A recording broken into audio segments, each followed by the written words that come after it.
Good morning, শুভ সকাল। কেমন আছো তোমরা সবাই? নিশ্চয়ই সবাই ভালো আছো, আমিও ভালোই আছি। পশ্চিম মেদিনীপুর থেকে আমি বর্ণালী আমার একটা ভিডিওতে তোমাদের সবাইকে স্বাগত জানাচ্ছি। বড়দের জানাচ্ছি প্রণাম, ছোটদের জানাচ্ছি অনেক ভালোবাসা। সকাল সকাল কি করছি এটাই ভাবছো তো? বলছি দাঁড়াও।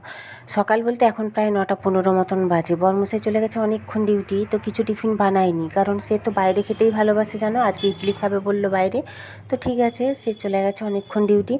তো এখানে না দইটা আজ দুদিন ধরে বসছে না, কেন বলো তো? চালটা নেই তো। চাল থাকলে চালের একটা গরম থাকে, তাতে দইটা বসে যায়। হালকা দুধটা গরম অবস্থাতেই বসাই।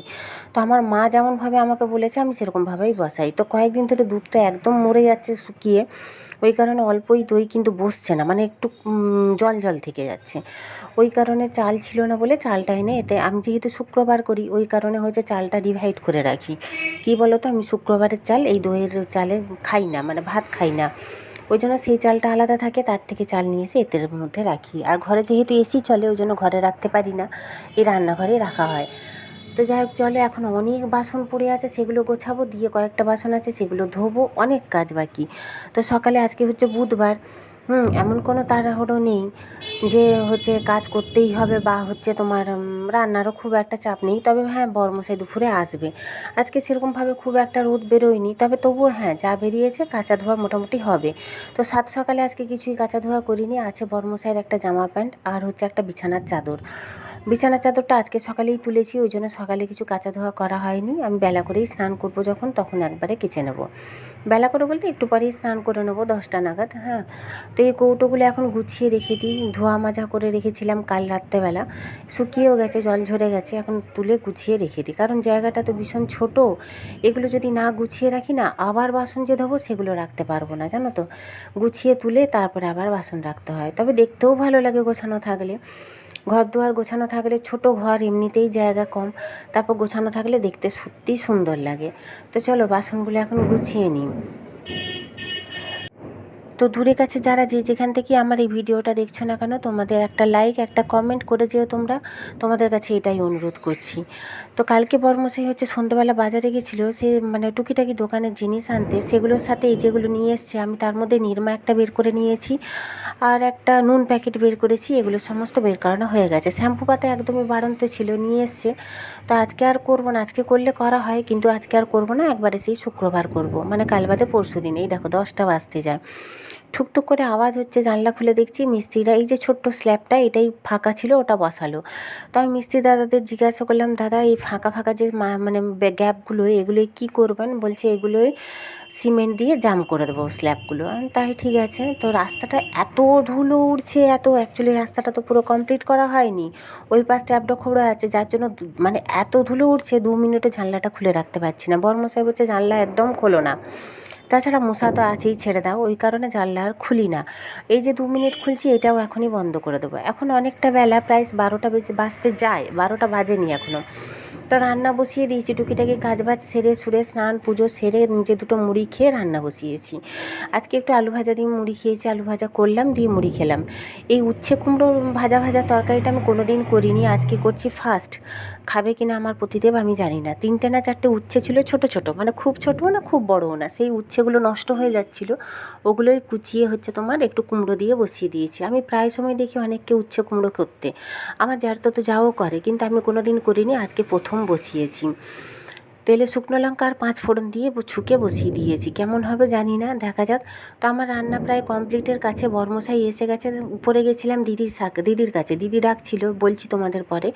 তো এসে দেখছি পতিদেব এসে গেছে, 1:30টা বাজে, জানো তো। ওই কারণে তাড়াহুড়ো করে এসেই চিচিঙ্গাটা কেটে বসিয়ে দিলাম। চিচিঙ্গা ভাজা হচ্ছে কড়াতে, এই যে মটরের ডাল, টমেটো আর আদা বাটা দিয়ে ছুকলাম, মানে কিসমিতে করে আদা দিয়ে ছুকলাম। আর হচ্ছে লাউয়ের তরকারি, আর হচ্ছে তোমার চিচিঙ্গা ভাজা, এই হচ্ছে আজকে রান্না। আর উচ্ছে কুমড়োটা তো দেখলেই তোমরা। বসিয়েছি অনেকক্ষণ, কাজ বাজতে সেরকম সকাল থেকে কিছুই করিনি। কাঁচা ধোয়া করেছিলাম একটা বিছানার চাদর আর বর্মশাইয়ের একটা জামা প্যান্ট, ব্যাস, বেশি কিছু কাঁচা ধোয়া করা হয়নি। তো হচ্ছে হঠাৎ 12:30 পৌনে একটার সময় দিদি ডাকলো, কিনা ওপরে এসে একটা জিনিস দেখাবো। যেয়ে দেখছি দিদি সেদিন জামাই ষষ্ঠীতে গেছিলো বাপের বাড়ি, ওদের জামাই ষষ্ঠী নেই, পরের দিন খাওয়া দাওয়া ছিল, রবিবার দিন গেছিলো। তো বাপের বাড়িতে তো অনেক গাছপালা আছে, বিশাল বড় একটা কাঁঠাল নিয়ে এসছে, বলছে এটাকে দেখো টিপে আজকে ভাঙতে হবে না কালকে। দেখে মনে হচ্ছে খুব একটা মানে তলতলে হয়নি এখন। আজকে ভাঙলেও হতো। তারপরে আয়া দিদিটাকে ডাকলো, অত তো আর আমি বুঝি না। আয়া দিদিকে ডাকার পর আয়া দিদি বলছে না কালকে ভাঙলেও হতো। দিয়ে ওই জন্য কালকেই ভাঙবো বলে ঠিকঠাক করলাম। দিয়ে ওই বিড়াল বাচ্চাগুলো ছিল তাদের একটু আদর টাদর করে নামতে নামতে দেরি হয়ে গেছে। এসে দেখছি নিচে এসে দেখছি 1:30 বাজে, বর্মশাই এসে গেছে। তাহলে দেরি হয়ে গেছে। ঝটপট এসে আবার চিচিঙ্গা ভেজে কাটলাম, কেটে ভাজতে দিলাম। লাউয়ের তরকারি হয়ে গেছিলো, ডাল হয়ে গেছিলো, আর উচ্ছে কুমড়োটা হয়ে গেছিলো। চিচিঙ্গা ভাজলাম, ডিম ভাজলাম, হ্যাঁ ভেজে বড়মশাইকে খেতে দিলাম। তার মধ্যে আম এনেছে, দেখো ওই দেখো লেগেছে, দেখতে পাচ্ছ প্রায় 2-3 কিলো আম এনেছে। দেখে মাথাটা আমার চলে গেছে। হ্যাঁ, বারবার বলি সুগার আছে, আম অত খেও না। বেশি খায় না, কিন্তু খাই বেশি আমি, তবুও তো দিতে তো হয়, বলো একা তো আর খাবো না। যেগুলো আনতে বলি আপেল একটু পেয়ারা সেগুলো আনবে না, এগুলো আনবে। হ্যাঁ, এগুলো হচ্ছে মানে খাওয়া যে খারাপ, এগুলোই খাবে। দিয়ে আমি তাই বলছি, আমি সেদিন জামাই ষষ্ঠী, আমি বলি জামাই ষষ্ঠী করতে গেছো তুমি, জিনিসপত্র সব কিনেছি আমি। যাওয়ার সময় শীতলায় মিষ্টি, মানে আমাদের এখানে মিষ্টির দোকান হচ্ছে শীতলা, খুব ভালো মিষ্টি পাওয়া যায়, ওখানে মিষ্টি কিনেছি 400 টাকার আনতে। রাস্তায় কি দাঁড়িয়ে পয়সা অবশ্য বললেই দিয়ে দিত, বলেছিল, কিন্তু ও দাঁড়ালো একটু আগে মেয়েকে নিয়ে গাড়িতে করে। আর সেদিন খুব তাড়া ছিল বললাম না, ওই জন্য আমি কী করেছি, নিজের পয়সা দিয়ে মিষ্টি কিনেছি। আমার কাছে, আমার তো আর রোজগারের পয়সা না, পয়সাটা ওর, তবুও দিয়েছি তো আমার কাছ থেকে। আচ্ছা, শাড়িটাও আগের দিন কিন্তু আমি আমার পয়সায় কিনেছি।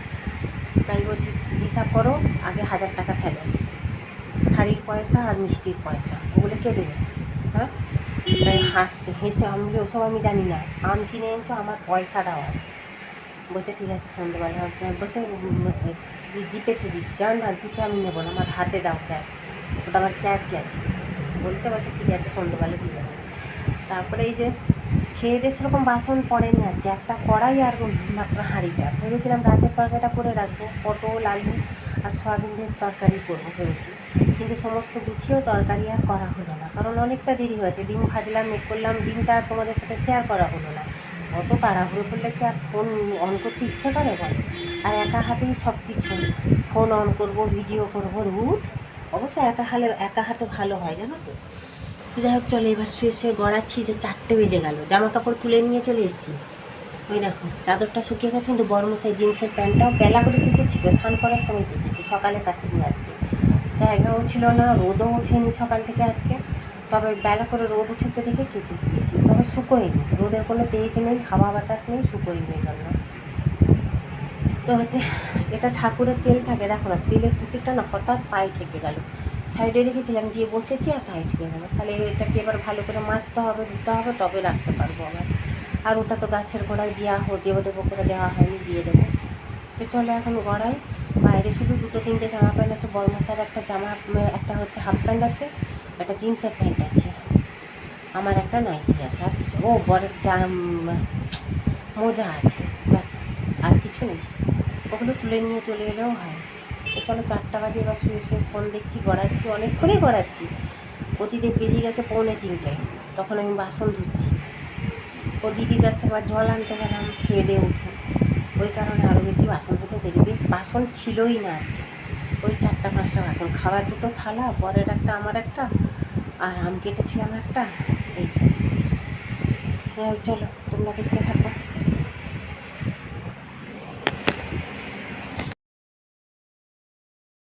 তো চলো, জামা কাপড় যেই 2-3টে আছে বললাম তোমাদের, ওগুলো তুলে নিয়ে এখন আমি চলে আসবো। তার মধ্যে একটা জিনিস তোমাদের দেখাবো, চলো। এই বেলা করে একটু রোদ উঠেছিল, আবার দেখছি অন্ধকার হয়ে গেছে, জানি না এখন বৃষ্টি হবে কি না। আজ 2 দিন বৃষ্টি অবশ্য হয়নি, তবে গুমোট করে আছে, জানো তো, অন্ধকার করে গুমোট করে আছে। এই দেখো একটা জিনিস দেখেছো, কত পিচকি পিচকি বেড়াল, 2টি বাচ্চা। এটা হচ্ছে দিদির কাছে ওপরে যে লাল বিড়ালটা থাকে, তারই 2টো বাচ্চা। এগুলোকে কোথায় রেখেছিল যেন, আমাদের সেই সিঁড়ির ঘরের অ্যাডভেস্টারের ওপরে, ওই রোদে গরমে মরে যাবে, তাই দিদি কী করেছে, আয়া দিদিকে দিয়ে এগুলোদেরকে নামানো করালো, নামিয়ে এখানে যে বিছানা মতন করে ওদেরকে শুইয়ে দিয়ে গেছে। কিন্তু তার রেহাই আছে নাকি, ওর মাটা ভীষণ বদমাইশি করছে, শুধু মুখে করে টেনে টেনে নিয়ে চলে যাচ্ছে। তো চলো, আমি এই যে জামা কাপড় কটা আছে নিয়ে করে হচ্ছে তোমার যেয়ে করে শুয়ে শুয়ে ফোন ঘাঁটবো। এতক্ষণ ফোনই ঘাঁটছিলাম। প্রতিদেব তো অনেকক্ষণ খেয়ে দিয়ে ডিউটি চলে গেছে, প্রায় 2:45 নাগাদ। বেশ ভালো লাগছে ওয়েদারটা, কিন্তু দাঁড়ানোর তো উপায় নেই, মশাই ছিঁড়ে খেয়ে ফেলবে। চলো, এই কটা জামা কাপড় আছে তুলে নিই।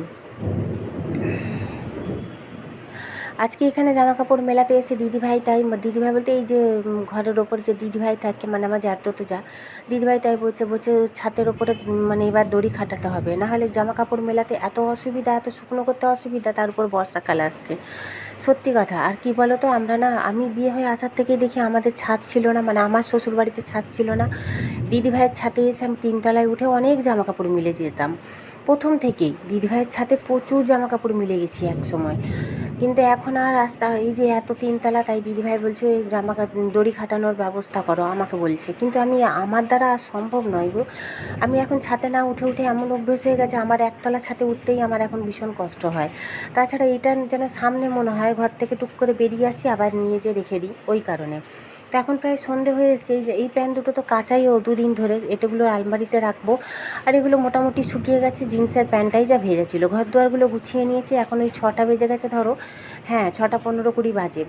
তো এখন আমি হচ্ছে সন্ধে দেবো। তবে কি বলো, এই দেখো এই কারণেই রাগ করছিলাম, দেখেছো এরকম দেখে মনে হচ্ছে আমগুলোর সাইজ ছোট, কিন্তু ভীষণ বড় বড় আমগুলো। প্রায় 2.5-3 কিলো আম নিয়ে এসছে। এগুলো আনা উচিত বলো তো? সুগার মানুষ, কি করব, না দিয়ে আমি খেতেও পারি না। আমি কি আর একা খাবো বলো? ও ভালো করে জানে যে আমি না দিয়ে খাবো না ওকে। হ্যাঁ, তো সেই নিয়েই চেঁচাচ্ছিলাম। আমি বলি, হ্যাঁ গো তোমার সুগার, তুমি কেন নিয়ে আসো? তবু শুনবে না গো। আর সত্যি কথা বলতে এই তো বয়স বলো খাবার। এখন তো 50 বছরও বয়স হয়নি, আর 45ই হয়নি, 50 তো দূরের কথা। তো যাই হোক চলো, আমি এখন কি বলো তো, এই দেখো তরকারিটা বসিয়ে দিয়েছি। কারণ কি জানো তো, সন্ধে না হলে না আমার সন্ধে দিতে ইচ্ছে করে না। আর এখন সন্ধে তো হয় 6:30টারও পরে। তো আলুটাও সিদ্ধ করা ছিল, পটলটাও মানে কাটা ছিল, ওই জন্য একবারে তরকারিটা করে নিচ্ছি। আর সন্ধ্যাবেলা ভাবছি বর্মশাই এলে একটু বেরোবো, একটু কাজ আছে বললাম তোমাদের, দেখা যাক। দেখেছো এখনও সন্ধে হয়নি, ভালো করে দেখলে বুঝতে পারবো। ওই দেখো কত আলো দেখা যাচ্ছে। চলো, আমার তরকারিটা হয়েও এসছে। গরম জল সাইডে বসিয়েছি, গরম জলটা দিয়ে একটু ফুটিয়ে নেবো, তাহলেই হয়ে যাবে। বেশি ঝোল লাগবে না, মাখাই করব। মশলা দিয়ে কষিয়ে নিয়েছি, মশলাটাও করা ছিল, দুপুরে করেই নিতাম, কিন্তু ওই যে সময় হলো না, বললাম না পতিদেব এসে গেছে। ওই যে উপরে গেছিলাম দিদির সাথে বকবক করে, বিড়ালগুলোকে আদর করে আস্তে আস্তে দেরি হয়ে গেছে। আজকে আমি তরকারি সেরে বসে আছি, পতিদেব এলে এই মাত্র 8টা 5 বাজে ভাবো। অবশ্য তাকে একটু বলে বাজার যেতেই হবে, অফিসের কাজ আছে। তো আমি বললাম তাহলে এক কাজ করো, আমি সামনে মনসা জুয়েলারিতে যাবো, আমাদের বাড়ির সামনে। তো সোনার দোকানে যাবো। বোনের শাঁখা বাঁধানোটা ছেড়ে গেছে একটা। বোন তো খুব একটা বেরোয় না বলাটা খুব কথা। বলে দিদি অত সময় নেই, ওর বর অত সোনার দোকানে দাঁড়াবে না অতক্ষণ। তো ওই জন্য বলে দিদি, আগের বারে পলা বাঁধানোটাও আমি সোনার দোকান থেকে করে নিয়ে যেয়ে দিয়েছি। ওই সব দিয়েছে, পয়সা থেকে গয়না থেকে সোনা থেকে সব পুরোনোগুলো দিয়ে, আরও যা টাকা ফাঁকা লেগেছে ও দিয়েছে, আমি শুধু করে নিয়ে যেয়ে দিয়েছি, মানে তৈরি করাটা। তো আজকে শাঁখাটা দিয়ে রেখেছে আমাকে সেই জামাই ষষ্ঠীর দিন থেকে। তো আমি সেদিন গিয়েছিলাম গোলবাজারের শাঁখার দোকানে, কথা বলেছি, যেখান থেকে আমরা শাঁখা বলি। সুন্দর শাঁখা পাওয়া যায় এখানে। আর তোমরা যেরকম ডিজাইন দেখাবো আমরা, সেরকমভাবে সোনার ডিজাইনও ওরা করে দেবে। কিন্তু ওরা সোনা খুলবেও না শাঁখাটিতে, আর সোনা লাগাবেও না শাঁখাটিতে। মানে সোনাটা যে পেস্টিং করে দেবে সেটাও করবে না, ওরা জাস্ট ডিজাইনটা শাঁখার উপর করে দেবে।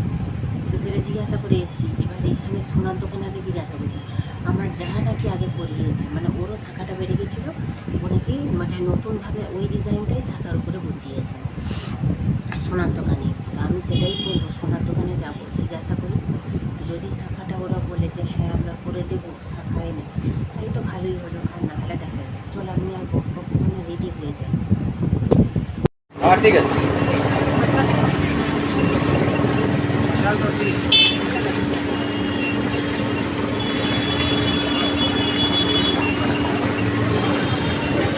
চলো, তো বাড়ি চলে এসেছি, কিন্তু সোনার দোকানে গেছিলাম জানো তো, একটা দোকানে বললো যেই দোকানটায় আমি প্রায় যাই সেই দোকানটা বন্ধ, 2 দিনই বন্ধ। আগের দিনও গেছিলাম বন্ধ ছিল, আজকেও বন্ধ। আজ আরেকটা দোকান চেনা জানা মোটামুটি, সেখানে যে গেলাম, সেখানে বললো আমরা বানিয়ে দিতে পারবো না, আপনারা যদি নতুন করে শাখা বাঁধানো করেন তাহলে করে দিতে পারি, কিন্তু ওই সোনা উঠিয়ে নতুন শাখায় আমরা বসাবো না, আমরা করি না। তো ঠিক আছে, যাই হোক। আর ওই জন্য সোনার দোকানে কোনো ভিডিও আমি করিনি। আর তাছাড়া আমার ভালোও লাগে না সব জায়গায় ভিডিও করতে। আর একটু সেউ ভাজা দেখলেই তোমরা, ওই সুতি ভাজা, আর হচ্ছে একটু লাড্ডু, বর্মশাই বললে এগুলো পিওর ঘিয়েতে ভাজা, ওই জন্য 2 কি 3টে লাড্ডু নিয়েছি, নিয়ে চলে এসেছি। আর এই যে দুধ বসিয়ে দিয়েছি দই বসাবো বলে, আর হচ্ছে রুটি করে নিলাম বরমশাইয়ের জন্য। তো আজকের ভিডিওটা এই পর্যন্তই। কেমন লাগলো তোমরা জানিও, যদি ভালো লেগে থাকে একটু লাইক কমেন্ট শেয়ার করে পাশে থেকো। তো আজকের মতন টাটা, সবাই ভালো থেকো, সুস্থ থেকো।